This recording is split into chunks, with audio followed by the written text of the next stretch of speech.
So you've started running Pinterest ads, or you are interested in running Pinterest ads, but you have some questions. Perhaps you've even watched previous videos of mine or other people's, and it's leaving you with thoughts in your head that you need answers to before you whip out your credit card and start spending money.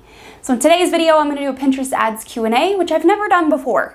And I've collected most recent questions on videos of mine and other creators, because guess what? Your competitors have an audience that are like yours and they're asking questions too. So let's dive into it without further ado, because this is one of those videos where you are gonna get your questions answered, right? Hopefully. If you have more, obviously leave them in the comments. But first question is, how much should I budget for my very first Pinterest ads campaign? Is $5 a day really enough? So to answer your question about $5 a day, no, it's not enough.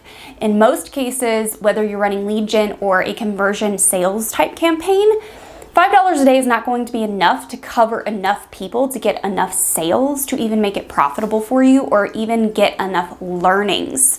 What are learnings? Let's talk about it. Learnings are Pinterest learning about your audience, what they're clicking on, what they're adding to their carts, what pages on your website are they visiting, are they saving your pins, or just closing up on them on the platform and then moving along. All of those things are learnings, including their age demographics, gender demographics, where they live, all of that good stuff. So all of those learnings are gonna go into a campaign and help to make it successful or not. And in this case, if you're only spending $5 a day, you're not going to get enough learnings to become profitable over time. So to answer the first question, how much should I budget for my very first Pinterest ads campaign? I don't like to spend any more than $20 a day.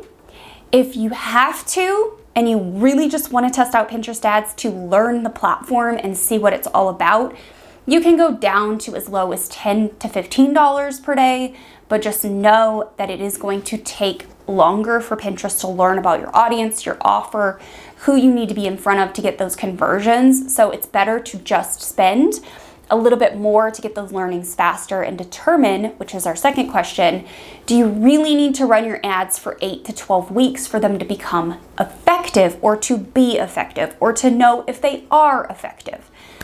And the short answer is, it depends. It depends on how much money you're spending. I have had some clients in my roster where we spent $500 over the course of 30 days and we made $7,000.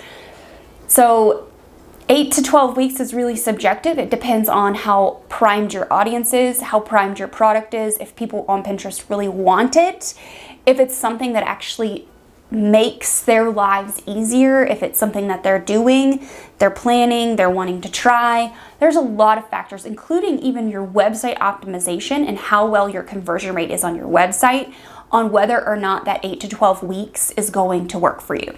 Now, in most cases, I tell people 8 to 12 weeks because you have a lot of work to do from the time you turn that ad on to make it effective, which is what this commenter was asking. How can I know if the ad is effective within that timeline? And you're gonna know if it's effective based on how much you're willing to pay for leads. So it depends on your campaign type as well. If it's lead gen and in the first 4 weeks you're paying $5 per lead, but you let it run for 8, and in weeks 5 to 8 it drops down to $2.50 per lead, then you know it's becoming effective. But if those leads go up or continue to stay flat at $5 per lead, then you know it's probably not as effective as it could be.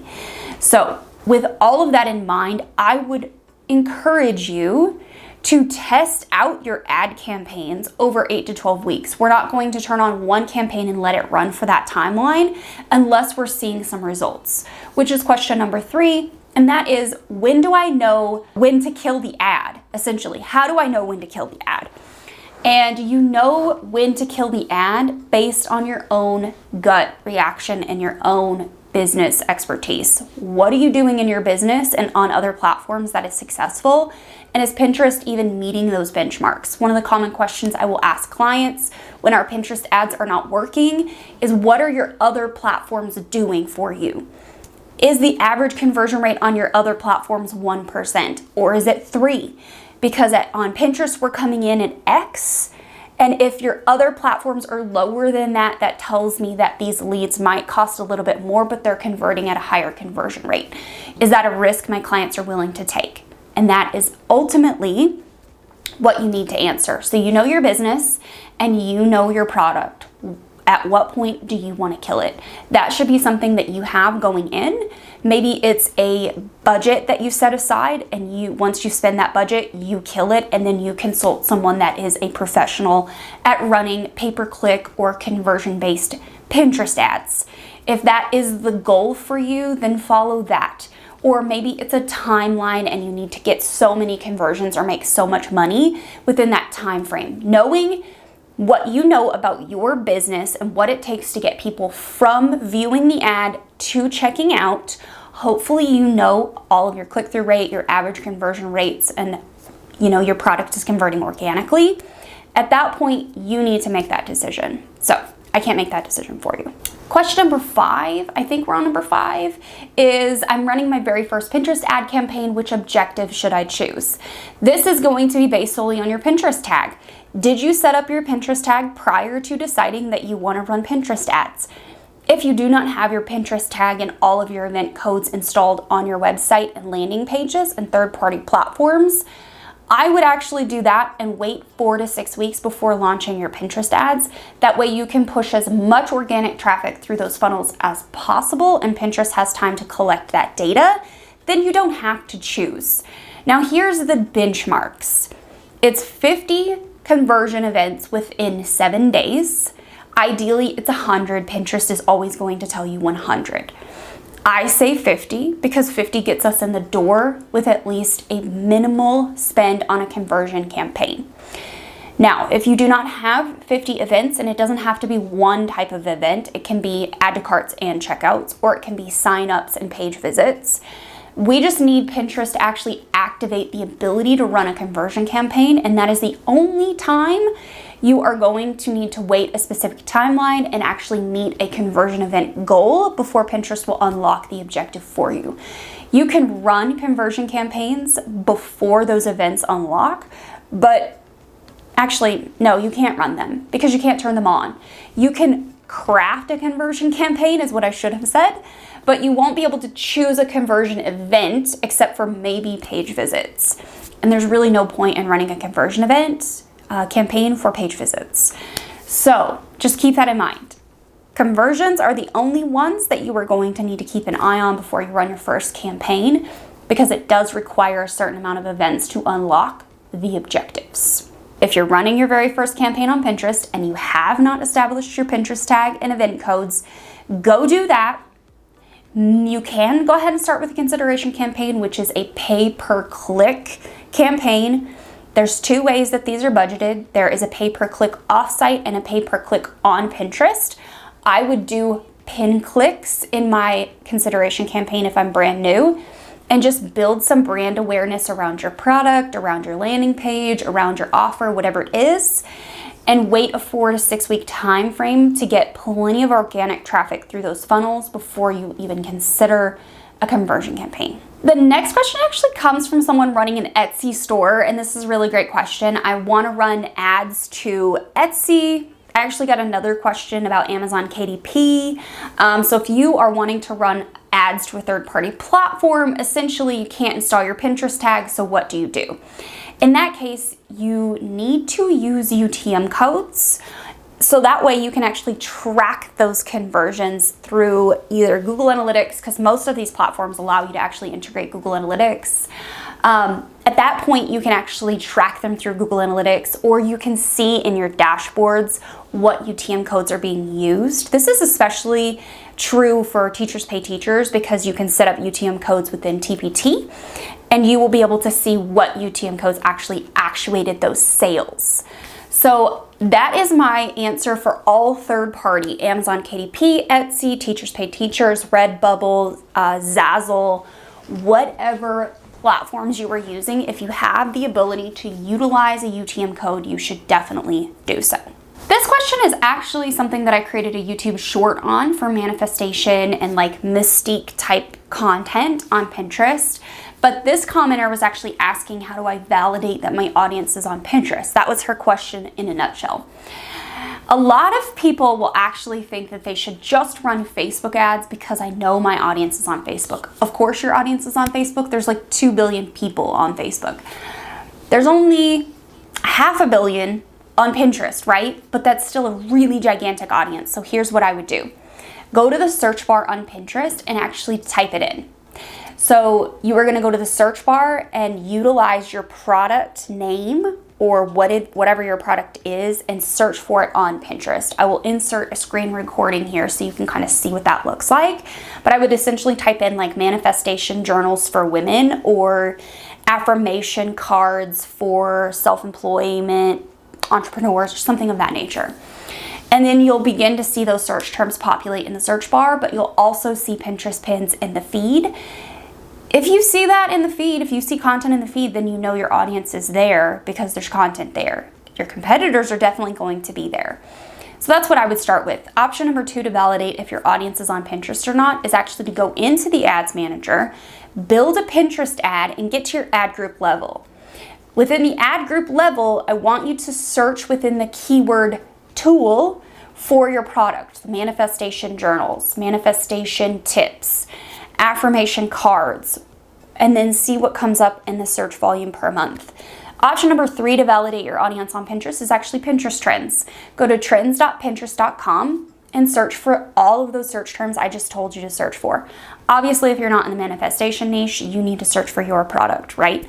Pinterest strategy, Pinterest traffic, Instagram templates, whatever it is, search for that in those 3 places. Search bar on Pinterest, the ads manager, keyword tool, and Pinterest trends.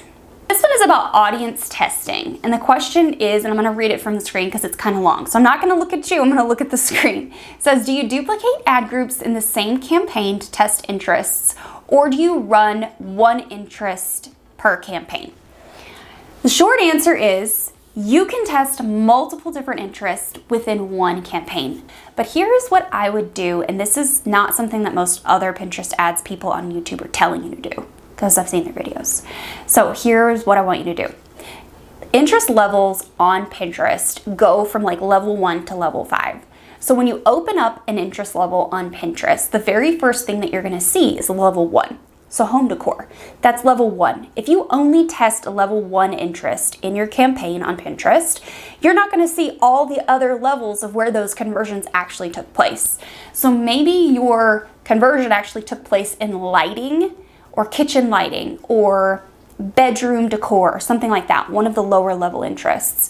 So when you open up home decor, the very next level, it's like bullet points, that's level 2. Anything nested within the next set is going to be level 3 and so on. So what I would actually suggest you do is to select interests to add into your campaign that are the lower level things. So instead of just adding all of home decor, you add all of the things within lighting. And then you'll see each and every very detailed granular interest and what conversions are happening where. So while you can just test one interest per campaign, I really wouldn't suggest that. I would suggest based on your product, so let's just say for example, your product is lighting. If your product is lighting, then you are going to test within home decor and lighting and first-time homeowners and things like that. You're not just going to test lighting. You want to test across a range of interests to see where your products and your audience is actually showing up. Now you do want it to be relevant. So if you are selling lighting, you don't necessarily want to be testing women's fashion.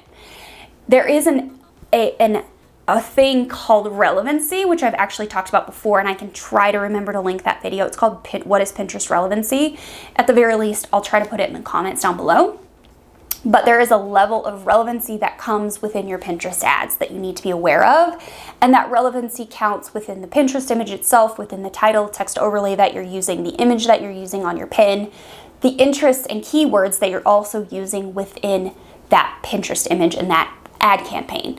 So you don't want to go so far out in left field that what you're selling is actually not what's related to the interest. So keep that in mind when you're choosing your interests. All right, same question, it's a follow-up. Do you duplicate ad groups in the same campaign to test the different interests?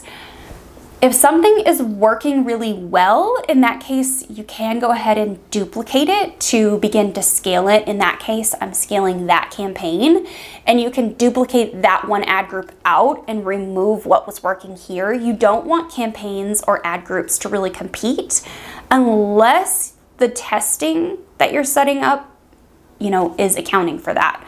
So you can do A/B tests where you can test 2 ad groups with the same interest in different images or videos, but I really wouldn't compete or make my campaigns compete against each other on interest unless you're using different imagery at the very least, because they will compete against each other, and then what's the point?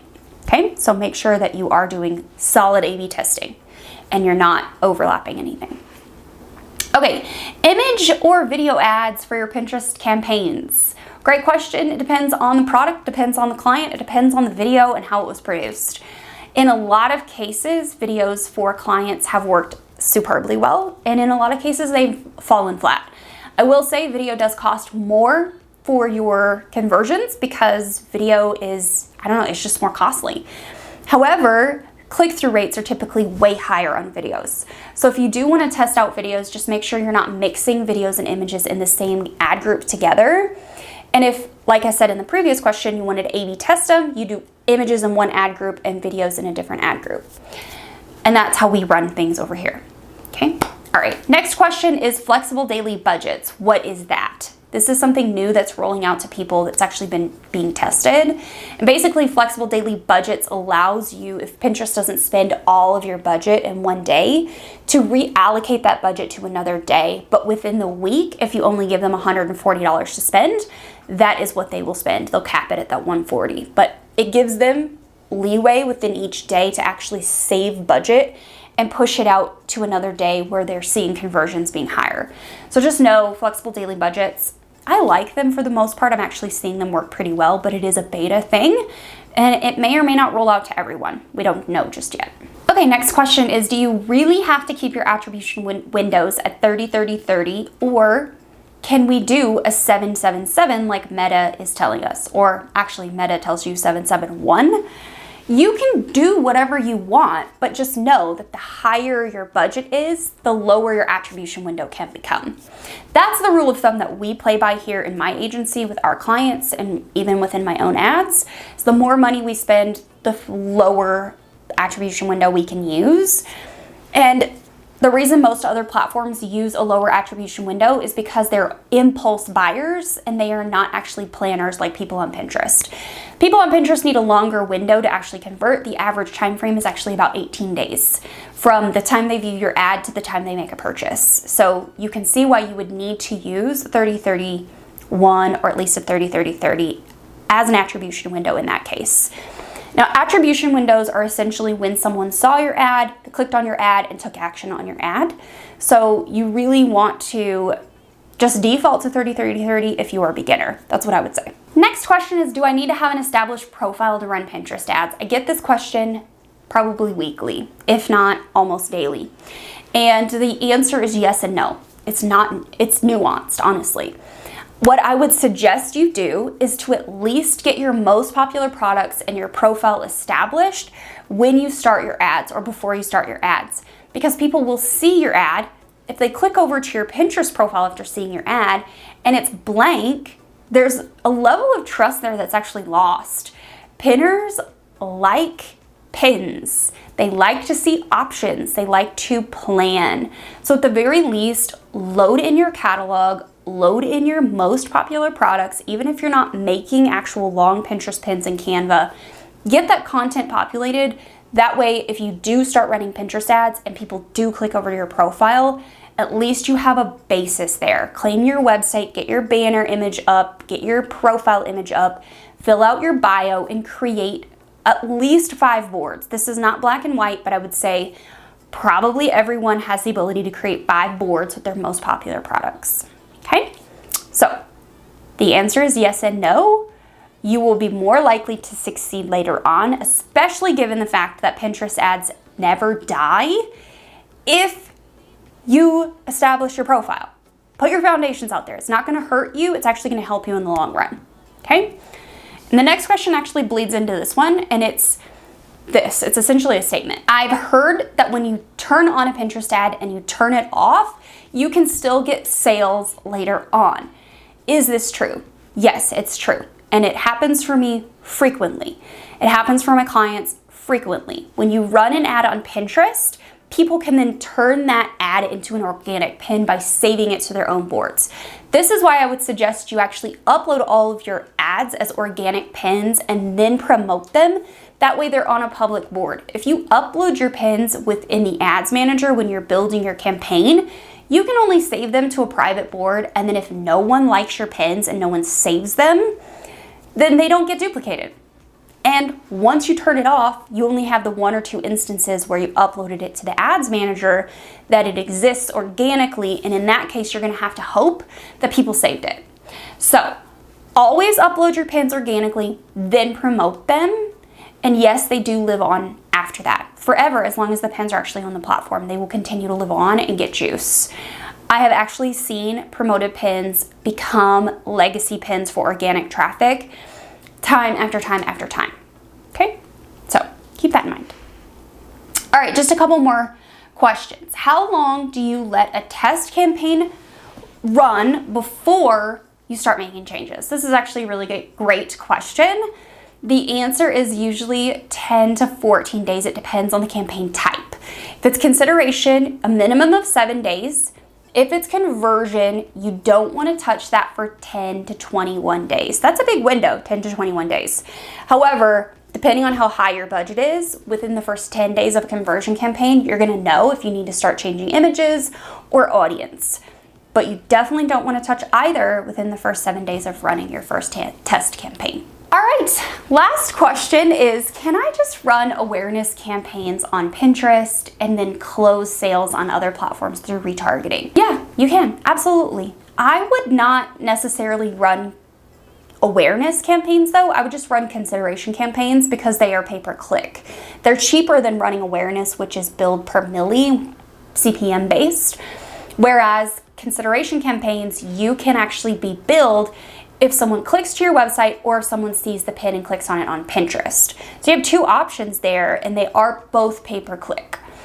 Cheaper to run, still considered brand awareness. You can still create brand awareness style Pinterest images to put in them, and you can then dictate what audience and demographics and all of that you want to run to. And that's it.